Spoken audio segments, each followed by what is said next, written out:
Hello बच्चों, स्वागत है आपका अर्कशुत अग्रवाल क्लासेस में। आज 10th क्लास के लिए कुछ इम्पोर्टेंट क्वेश्चन लेके आए।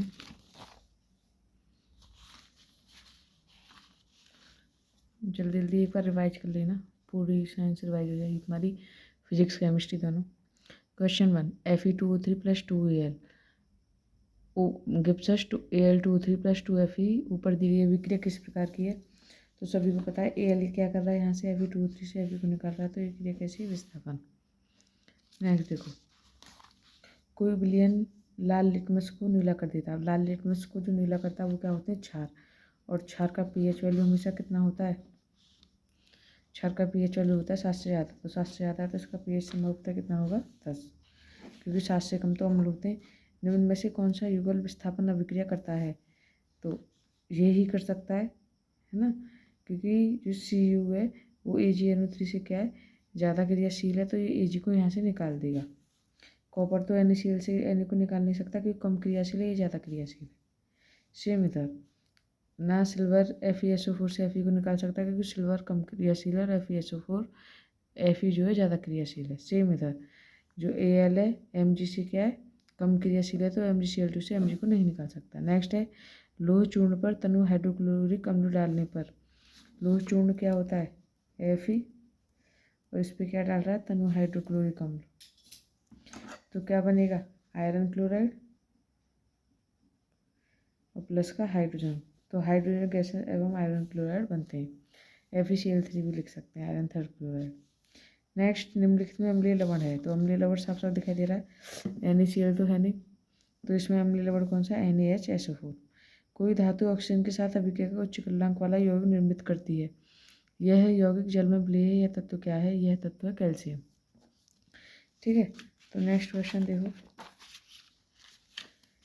निम्न में से कौन सा पदार्थ लेंस बनाने के लिए प्रयुक्त नहीं किया जा सकता है? तो कौन सा नहीं किया जा सकता? जल किया जा सकता है, कांच हो सकती है, प्लास्टिक हो सकता है, लेकिन मिट्टी नहीं किया जा सकता है। तो इसका करेक्ट आंसर है डी। मानव नेत्र अभिलेखित लेंस की फोकस दूरी को समायोजित करके विभिन्न दूरियों पर रखी वस्तुओं को फोकसित कर सकता है। ऐसा हो पाने का कारण है सामंजस्यता। जो वो पक्षमावी मांसपेशियाँ होती हैं वो क्या करती हैं? जो लेंस की फोकस दूरी को क्या कहते हैं? करती हैं, समायोजित करती हैं। तो समायोजित करने की क्षमता को क्या कहते हैं? लेंस की समंजन क्षमता कहते हैं। प्रतिरोध आर के किसी तार के टुकड़े को 5 बराबर भागों में काटा जाता है। इन टुकड़ों को फिर पार्श्वक्रम में संयोजित कर देते हैं। यदि संयोजन का तुल्य प्रतिरोध R' है तो R/R' का अनुपात क्या होगा? 25। विद्युत धारा उत्पन्न करने की युक्ति। विद्युत धारा कौन उत्पन्न करता है? गैल्वेनोमीटर तो विद्युत धारा मापता है, सेम मीटर भी, और ये मीटर है। ठीक है, तो यहाँ क्या आएगा? विद्युत धारा उत्पन्न करने का स्रोत क्या है? जनरेटर। नेक्स्ट क्वेश्चन है कि किस दर्पण से आप चाहे कितनी ही दूरी पर खड़े हो आपका प्रतिबिंब सदैव सीधा प्रतीत होता है? तो ये सिर्फ सीधी की बात कर रहा है, तो समतल और उत्तल। अगर वो सिर्फ ये कहता कि सीधा व समान बनता है तो समतल आता, लेकिन वो कह रहा है सीधा प्रतीत होता है, तो सीधा समतल में भी बनता है और उत्तल दर्पण में भी बनता है, दोनों बनता है सीधा। ठीक है, मानव नेत्र जिस भाग पर किसी वस्तु का प्रतिबिंब बनाते हैं वो क्या होता है? प्रतिबिंब कहाँ बनता है? रेटिना पर। रेटिना का दूसरा नाम क्या है? दृष्टिपटल। रेटिना का दूसरा नाम है दृष्टिपटल। नेक्स्ट है, निम्नलिखित में से कौन सा पद वैद्युत परिपथ में वैद्युत शक्ति को निरूपित नहीं करता है? तो I² करता है, VI करता है, V² करता है, तो इसका आंसर है IR²। ठीक है, नेक्स्ट क्वेश्चन देखो,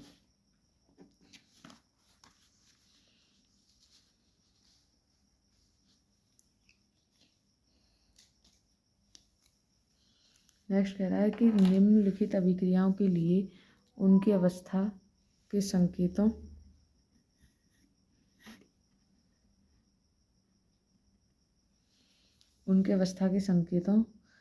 के साथ संतुलित रासायनिक समीकरण लिखिए। संकेत भी लिखने हैं, समीकरण भी लिखने हैं। तो पहला कह रहा है कि जल में बेरियम क्लोराइड, यानी जल में क्या है? Barium chloride. बेरियम क्लोराइड क्या होता है? BaCl2, और इसका जलीय विलयन है, तो ब्रैकेट में क्या लिख देंगे? Aq। तथा सोडियम सल्फेट, सोडियम सल्फेट का क्या बनेगा? Na2SO4, ये भी विलयन है, तो ब्रैकेट में क्या लिख देंगे? Aq। अभिक्रिया करके सोडियम क्लोराइड का विलयन तथा घुलनशील बेरियम सल्फेट अवक्षेप बनाते हैं। तो बन क्या रहा है? एक तो NaCl बन रहा है, विलयन है तो Aq, और अघुलनशील बेरियम सल्फेट BaSO4। अवक्षेप है तो एरो से नीचे दिखा देंगे, ठीक है। और अवक्षेप क्या होता है, अघुलनशील सॉलिड फॉर्म में होता है। नेक्स्ट कह रहा है कि सोडियम हाइड्रोक्साइड का विलयन जल में, सोडियम हाइड्रोक्साइड का विलयन जल में, तो AQ हाइड्रोक्लोरिक अम्ल के विलयन जल में, ये भी जल में ही है, तो ब्रैकेट में AQ लिख देंगे। अभिक्रिया करके सोडियम क्लोराइड, सोडियम क्लोराइड क्या हो गया, NaCl का विलयन, तो AQ और जल H2, इसकी फॉर्म कैसी होगी, लिक्विड, L लिख देंगे, ठीक है। नेक्स्ट क्वेश्चन है, निम्नलिखित अभिक्रिया के लिए पहले शब्द समीकरण लिखो तथा उसके बाद संतुलित समीकरण लिखिए। तो तनु सल्फ्यूरिक अम्ल दानेदार जिंक, यानी जिंक किससे क्रिया कर रहा है, सल्फ्यूरिक अम्ल से। पहले अभिक्रिया लिखनी है और फिर कह रहा है अभिक्रिया करता है, तो क्या क्या बनेगा, जिंक सल्फेट प्लस का हाइड्रोजन, तो रिएक्शन दिखा दो, जिंक सल्फ्यूरिक एसिड का H2SO4, जिंक सल्फेट बन गया ZnSO4 प्लस का H2, ठीक है। नेक्स्ट देखो, तनु सल्फ्यूरिक अम्ल, तनु सल्फ्यूरिक अम्ल किससे रिएक्शन कर रहा है, सल्फ्यूरिक अम्ल किससे कर रहा है, एल्यूमिनियम से, तो यहाँ लिख देंगे एल्यूमिनियम, और क्या बनेगा इधर, एल्यूमिनियम सल्फेट, एल्यूमिनियम सल्फेट और प्लस का हाइड्रोजन गैस। तो सल्फ्यूरिक अम्ल का फॉर्मूला क्या है, H2SO4, एल्यूमिनियम का Al बना दो फॉर्मूला, Al2SO4 का होल थ्राइस प्लस का हाइड्रोजन, ठीक है। नेक्स्ट, उभयधर्मी ऑक्साइड क्या होते हैं, उभयधर्मी ऑक्साइड होते हैं वे ऑक्साइड जिनमें अम्ल और क्षार दोनों के गुण पाए जाते हैं, वो उभयधर्मी ऑक्साइड होते हैं। एक उभयधर्मी ऑक्साइड का नाम बताओ, तो उसका लिख देना एल्यूमिनियम ऑक्साइड। तो उभयधर्मी ऑक्साइड क्या होते हैं, जिनमें अम्ल और क्षार दोनों के गुण पाए जाते हैं, उन्हें उभयधर्मी ऑक्साइड कहते हैं। समजातीय श्रेणी क्या है, कि किसी भी क्रियात्मक समूह यौगिक को या कार्बनिक यौगिक को उसके अणुभार, सुन लो दोबारा, जैसे कोई भी क्रियात्मक समूह, जैसे OH है या कोई भी है, यानी कोई भी समूह है, कोई भी कार्बनिक यौगिक है, ठीक है, उसी अणुभार के, उसी समूह के अणुभार के बढ़ते हुए क्रम में रख दें या घटते हुए क्रम में रख दें, तो जो श्रेणी बनती है वो होती है समजातीय श्रेणी या सजातीय श्रेणी। जैसे देखें,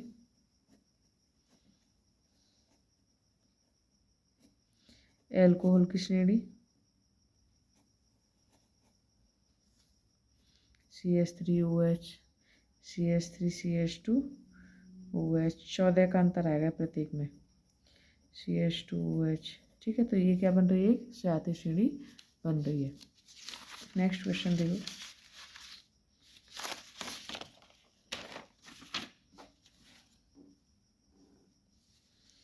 अवतल दर्पण के मुख्य फोकस की परिभाषा लिखिए। तो मुख्य फोकस की कैसे परिभाषा लिखोगे, अवतल दर्पण है,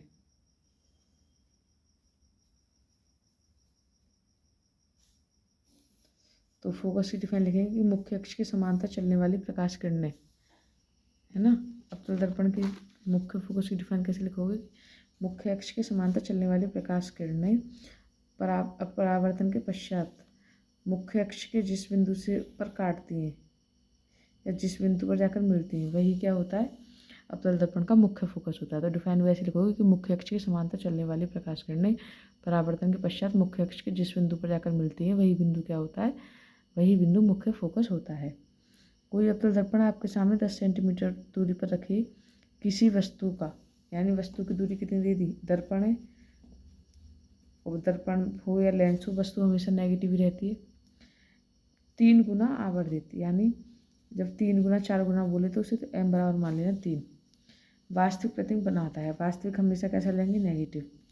तो प्रतिबिंब दर्पण से कितनी दूरी पर है, V इक्वल क्या, तो फॉर्मूला क्या होगा m का, m इक्वल होता है दर्पण में -V/u, तो m कितना है -3, V है ही नहीं, माइनस का माइनस, u कितना है -10, तो कैंसिल, V इक्वल कितना आ गया -30 सेंटीमीटर। नेत्र की समंजन क्षमता मैंने अभी बताई थी कि जो पक्षमावी मांसपेशियाँ होती हैं, लेंस की फोकस दूरी को, यानी मांसपेशियों द्वारा, पक्षमावी मांसपेशियों द्वारा लेंस की फोकस दूरी को समायोजित करने की क्षमता ही क्या कहलाती है? लेंस की संवेदन क्षमता कहलाती है।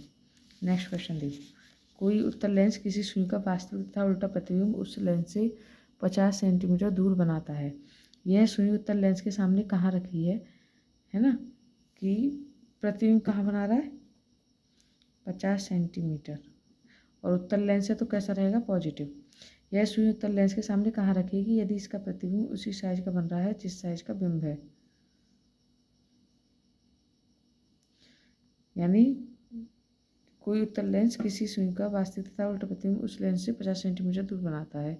यदि सुई उत्तल लेंस के सामने कहाँ रखी है यदि इसका प्रतिबिंब उसी साइज का बन रहा है जिस साइज का बिंब है। यानी दोनों समान है।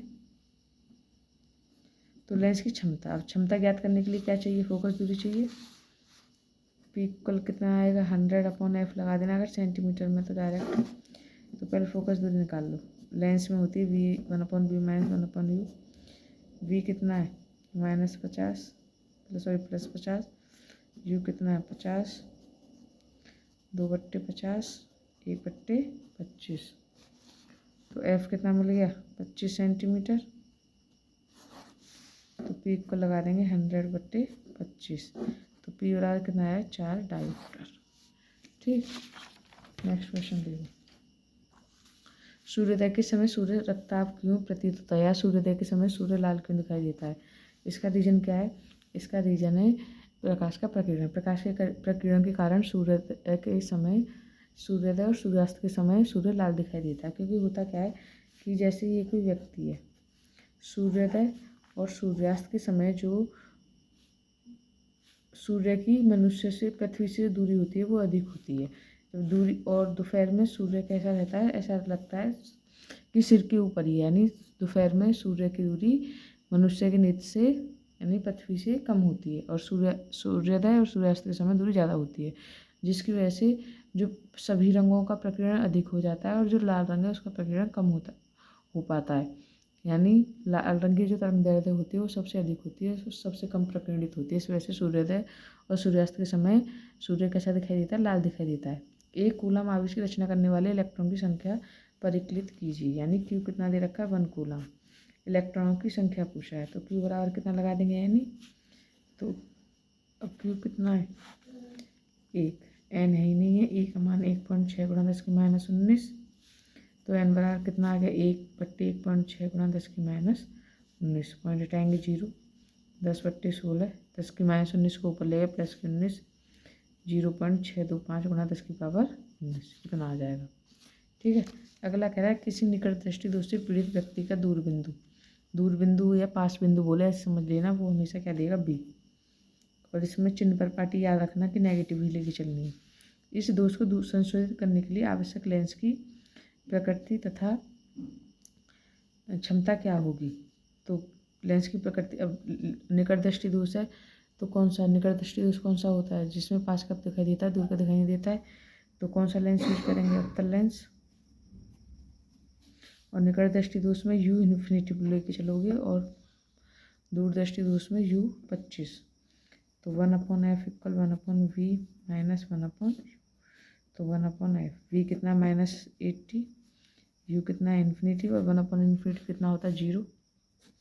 तो 1/f कितना आ गया? -1/80 और f इक्वल आ गया -80। अब निकालो p कितना लगा दोगे? f सेंटीमीटर में तो 100/f लगा देना, मीटर में होती वैसे 100। f कितना है? -80 0 0 10/8 माइनस के डायोप्टर। ठीक। नेक्स्ट, वैद्युत धारा से क्या तात्पर्य? वैद्युत धारा किसे कहते हैं? आवेश के प्रवाह की दर को वैद्युत धारा कहते हैं। ये कितनी होती है? I = Q/T। मात्रक क्या होता है इसका? मात्रक होता है एम्पियर। इसका मेजरमेंट किससे करते हैं? मीटर से। और मीटर हमेशा परिपथ में कैसा लगा रहता है? श्रेणी क्रम में। ठीक है। पदार्थ x के विलयन का उपयोग सफेदी करने के लिए होता है। पदार्थ x का जो नाम होगा वो CaO होगा। यानी नाम तो हो गया इसका कैल्शियम ऑक्साइड और सूत्र हो गया CaO। और फिर कह रहा है ऊपर फर्स्ट में लिखी पदार्थ x की जल के साथ अभिक्रिया दिखानी है। CaO + H2 तो क्या बन जाएगा इधर? CaOH का होल ट्वाइस। ठीक है। नेक्स्ट क्वेश्चन, निम्नलिखित में से अम्लों तथा क्षारकों की पहचान कीजिए। तो CH3COOH क्या अम्ल है, H2S भी एक अम्ल है, ये दोनों तो हो गए अम्ल और ये दोनों क्या हो गए क्षार। नेक्स्ट कह रहा है निम्न अभिक्रियाओं के लिए समीकरण लिखिए। भाप के साथ आयरन, तो आयरन की किससे करानी है, भाप से H2, तो क्या बनते हैं जब भाप से कराते हैं तो ऑक्साइड Fe2O3 प्लस का हाइड्रोजन संतुलित खुद कर लेना। जल के साथ कैल्शियम तथा पोटेशियम, तो कैल्शियम की किससे करानी है HOH और सेम पोटेशियम की भी करानी है HOH से, तो क्या बनेंगे हाइड्रोक्साइड COH का होल ट्वाइस और KOH प्लस का H2। ठीक है। नेक्स्ट, एक अवतल दर्पण की वक्रता त्रिज्या, वक्रता त्रिज्या क्या होती है, R = 20 सेंटीमीटर, फोकस दूरी कितनी हो जाएगी इसकी 10 सेंटीमीटर, और अवतल दर्पण है तो नेगेटिव, कोई वस्तु अवतल दर्पण से 15 सेंटीमीटर दूरी पर रखी है, U = 15 सेंटीमीटर, तो प्रतिबिंब की दूरी ज्ञात करो। तो 1/f = 1/b, दर्पण में प्लस होता है तो f कितना हो गया -10, v का v, u कितना हो गया -15, सॉल्व करो, -1/10 प्लस के 1/15 = 1/b, एलसीएम कितना आ जाएगा 30, तो कितना आ गया 3 -के 1/30 = 1/b।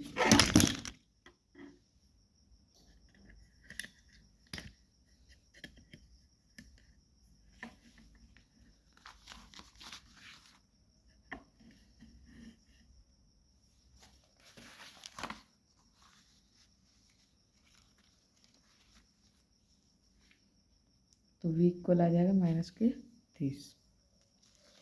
नेक्स्ट क्वेश्चन देखो, 4 ओम, 8 ओम, 12 ओम, 24 ओम प्रतिरोध की 4 कुंडलियों को कैसे संयोजित करें कि इस संयोजन से फर्स्ट अधिकतम और न्यूनतम प्रतिरोध प्राप्त हो सके। तो अधिकतम प्राप्त करने के लिए श्रेणी क्रम में जोड़ते हैं। फर्स्ट अधिकतम के लिए किस में जोड़ोगी, श्रेणी क्रम में, और श्रेणी क्रम में फॉर्मूला क्या होता है, ये होता है R = R1 + R2 + R3, 4 हैं तो प्लस का कितना हो जाएगा R4, R1 कितना 4, R2 8, 12, 24 कितना हो गया 8 4 12, 12 12 24, 24 24 48 ओम। और न्यूनतम के लिए हमेशा किस में जोड़ते हैं, समांतर में, तो समांतर में फॉर्मूला क्या होगा 1/R = 1/R1 + 1/R2 + 1/R3 + 1/R4, तो 1/R = R1 कितना है 1/4, 1/8, 1/12 और 1/24, इनका एलसीएम लेकर अब इसे आगे सॉल्व कर देना। ठीक है। नेक्स्ट क्वेश्चन देखो, निकट दृष्टि दोष क्या है, निकट दृष्टि दोष क्या है, निकट दृष्टि दोष सुनो ध्यान से, निकट दृष्टि दोष में निकट का तो साफ दिखाई देता है लेकिन दूर का साफ दिखाई नहीं देता है। इसका कारण निवारण लिखना है और संक्षिप्त वर्णन, यानी निकट दृष्टि दोष में निकट का साफ दिखाई देगा दूर का नहीं, और दूर दृष्टि दोष में दूर का साफ दिखाई देता है निकट का नहीं। अब देखो, अगर नेत्र स्वस्थ है तो प्रतिबिंब कहाँ बनेगा, स्वस्थ नेत्र के लिए रेटिना पर, लेकिन इसमें कारण दोष क्या हो गया कि जो प्रतिबिंब है वो कहाँ बन रहा है, वो रेटिना से पहले बन रहा है। तो इसका कारण है फर्स्ट कि नेत्र गोलक की त्रिज्या का बढ़ जाना, त्रिज्या कैसी हो गई, बढ़ गई है, तथा फोकस दूरी का घट जाना, इतना लिखोगे। फिर लिख देना जिससे प्रतिबिंब रेटिना से पहले ही बन जाता है। फिर जब लेंस यहाँ रेटिना पर किरणें फोकसित नहीं हो पा रही हैं तो इसके लिए कौन सा लेंस यूज करेंगे, निवारण में अवतल लेंस, निवारण में क्या यूज करेंगे, अवतल लेंस का प्रयोग करते हैं, और ये क्वेश्चन हर साल आते हैं। नेक्स्ट, एक दीर्घदृष्टि दोष युक्त नेत्र का निकट बिंदु, मैंने पहले बताया निकट या दूर बोले तो b 1 मीटर है, सेंटीमीटर में कितना हो जाएगा -100 सेंटीमीटर। इस दोष को संशोधित करने के लिए आवश्यक लेंस की क्षमता पूछ रहा है, p इक्वल क्या, तो फोकस दूरी निकालनी भी पड़ेगी। यदि सामान्य नेत्र का निकट बिंदु 25 सेंटीमीटर, u कितना दे दिया 25 सेंटीमीटर, तो पहले f निकाल लो। लेंस में क्या होता है 1/v - 1/u, तो v कितना है -100 minus minus plus 25, 1/f equal LCM आ गया 100 माइनस 1, 25 चौका 100, 1/f 3/100। तो f इक्वल कितना आ गया 100/3। तो p निकाल दो, सेंटीमीटर में कितनी हो जाएगी 100/f, p equal 100/100/3 cancel, p equal कितना आ गया 3 ढाई उत्तर। नेक्स्ट, एक तार में 2.5 एम्पियर की धारा प्रवाहित हो रही है, आई कितना दे दिया 2.5 एम्पियर और टाइम कितना 20 मिनट। सेकंड में कितना हो जाएगा 20 × 60 1200 सेकंड, है ना। तो इलेक्ट्रॉन की संख्या पूछा है, तो इलेक्ट्रॉन की संख्या निकालने के लिए पहले क्यू निकालना पड़ेगा। तो क्यू इक्वल IT, तो आई कितना 2.5 और टी कितना 1200। क्यू आ गया, यहाँ से सॉल्व कर लो, पॉइंट हटा दिया, 1 0 आ गई। तो 25 12 5 60, 6 12 2 24 और 6 30, 3000 आ गए। क्यू बराबर कूलम। अब इलेक्ट्रॉन की संख्या निकालनी है, तो क्या लगा दो, क्यू बराबर है नहीं, क्यू कितना 3000, एन का एन, ई का मान कितना होता है 1.6 × 10⁻19। अब इसे आगे सॉल्व कर लेंगे, आंसर आ जाएगा।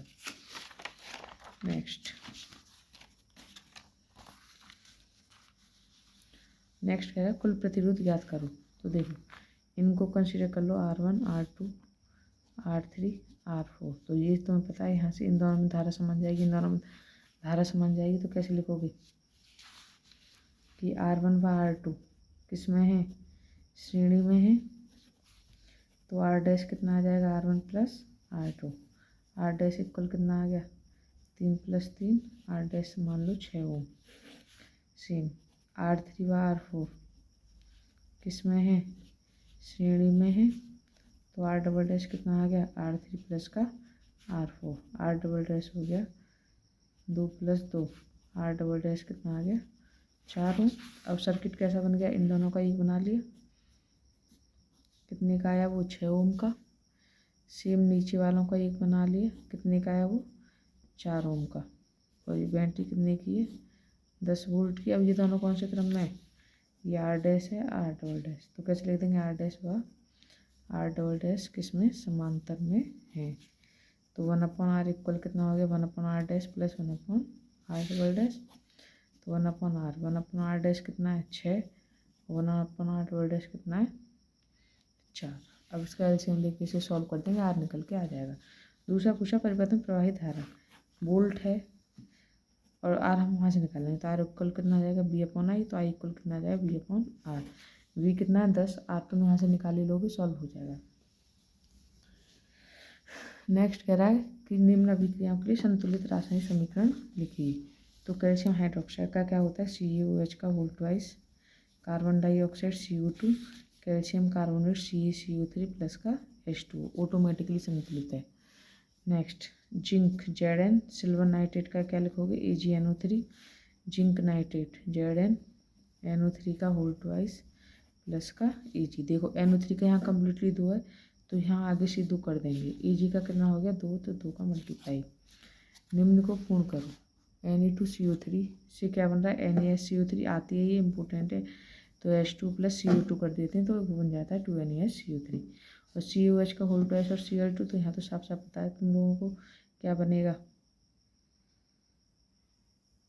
COH का वोल्टवाइज और Cl2 bleaching powder, CaOCl2 plus का H2O। ठीक है। नेक्स्ट देखिए,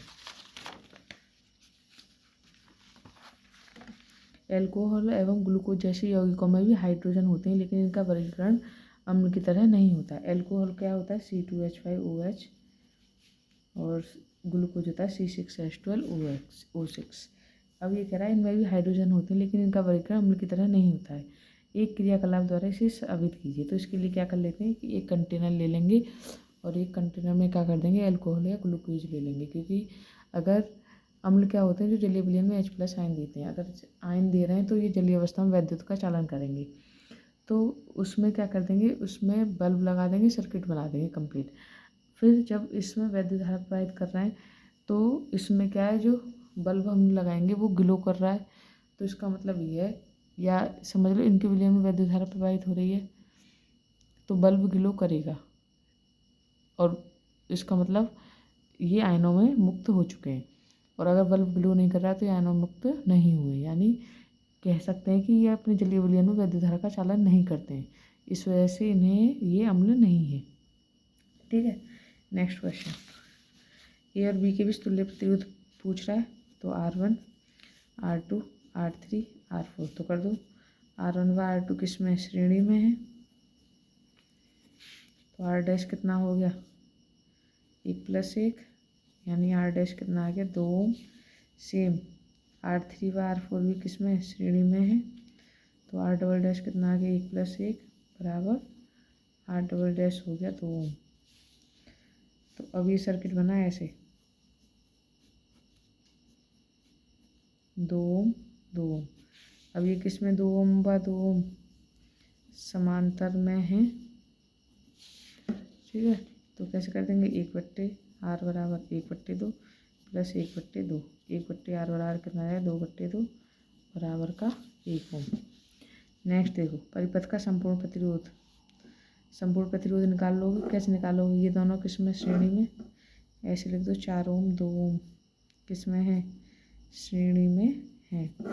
तो R डैश कितना आ गया 4 + 2, R डैश इक्वल कितना आ जाएगा 6 ओम। अब सर्किट बनेगा ऐसे 6 ओम और इन दोनों का बना दिया 1, है ना। तो ये कितना हो गया 6 ओम और 6 ओम। अभी 6 ओम और 6 ओम किस में समांतर में है, तो 1/R equal 1/6 + 1/6 1/R double dash consider कर लेते हैं, 2/6 1/3, तो R डबल डैश कितना आ गया 3 आ गया। अब आगे देखो इन दोनों का 3 निकाल दिया ए और बी के बीच, तो सर्किट बनेगा ऐसे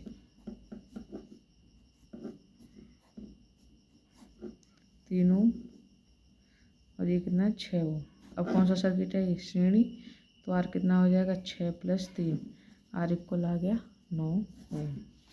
दूसरा कह रहा है परिपथ में धारा, परिपथ की धारा कैसे निकालोगे, जब तुम्हें एक टोटल R मिल गया और वो है तुम्हारे पास, तो R इक्वल कितना होता है V/I, है ना। तो R कितना है 9, V कितना है 20, I निकल जाएगा। अब वो कह रहा है ए और बी के बीच तुल्य